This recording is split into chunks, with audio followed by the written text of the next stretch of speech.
Karapatan namin mga bata, ang mga bata, mamuhay ng payapa, ang dahil sa pandemya, ay hindi makapasok sa eskwela.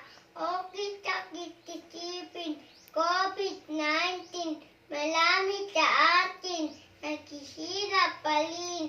Karapatan namin mga bata, mamuhay ng tagana, makasama ang tahanan, sabay-sabay sa hapagkainan, subistansiyang pagkain, ating kainin, upang ating katawan ay palakasin.